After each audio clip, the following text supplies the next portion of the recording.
औरतों को लेकर अगर समाज बदल जाए तो इनकलाब अपने आप आ जाएगा। ये लाइन किसी भाषण की नहीं, ये उस शायर की सोच है जिसने कविता को सिर्फ आवाज पर नहीं, जमीन पर उतारने की कोशिश की है। नमस्कार दोस्तों, मैं हूँ अश्विनी और आज लेखकों के किस्सों में हम बात कर रहे हैं उस शायर की जिसने इश्क भी लिखा और इनकलाब भी, कैफी आजमी। 1919 उत्तर प्रदेश का एक छोटा सा गांव मिजवा। परिवार धार्मिक था, माहौल परंपराओं से बंधा हुआ, लेकिन कैफी का मन दीवारों में नहीं रुकता था। कम उम्र में ही उन्होंने देखा गरीबी, जाति का भेद, औरतों की चुप्पी। यही से उनके शब्द सिर्फ सुंदर नहीं, सवाल करने वाले बन गए। कैफी को पढ़ने भेजा गया एक धार्मिक संस्थान में, लेकिन वहां उन्हें सवाल पूछने की इजाजत नहीं थी। और कैफी ऐसे इंसान थे जो बिना सवाल जिंदगी स्वीकार नहीं करते थे। यही से उन्होंने धर्म नहीं छोड़ा, अंधापन छोड़ा। उन्होंने तरक्की पसंद आंदोलन से जुड़कर कलम को आवाज बना दिया।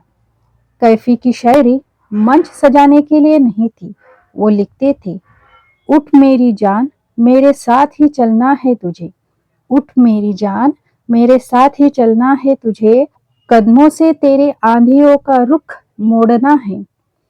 ये शेर औरतों के लिए था, उस दौर में जब औरतों को घर से बाहर निकलने की भी इजाजत नहीं थी।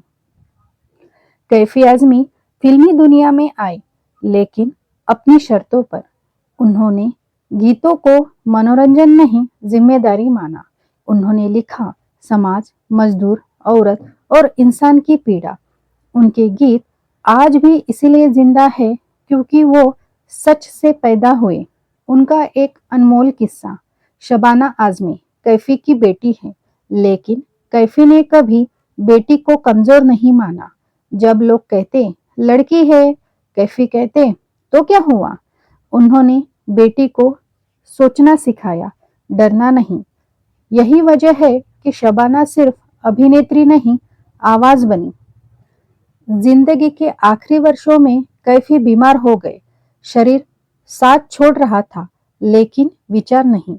वे कहते थे, अगर चल नहीं सकता तो लिखूंगा, अगर लिख नहीं सकता तो सोचूंगा। ये जिद उन्हें कैफी आजमी बनाती है। कैफी आजमी का सपना एक बराबर की दुनिया था, जहां औरतों डर के बिना जिए, मजदूर भूखा न सोए और कविता सिर्फ किताबों में न रहे। उन्होंने शब्दों से दीवार नहीं बनाई, पुल बनाए। आज जब आवाज दबाई जाती है, सवालों को गलत कहा जाता है, तब कैफी आजमी और ज्यादा जरूरी हो जाते हैं। वे सिखाते हैं बोलना जरूरी है, डरना नहीं, और इंसान बने रहना सबसे बड़ी क्रांति है। कैफी आजमी हमें ये सिखाते हैं, इनकलाब तलवारों से नहीं, इंसानियत से आती है। अगर ये कहानी आपके दिल तक पहुंची है तो लाइक, सब्सक्राइब और कमेंट में लिखिए, आपके लिए कैफी आजमी का सबसे बड़ा संदेश क्या है।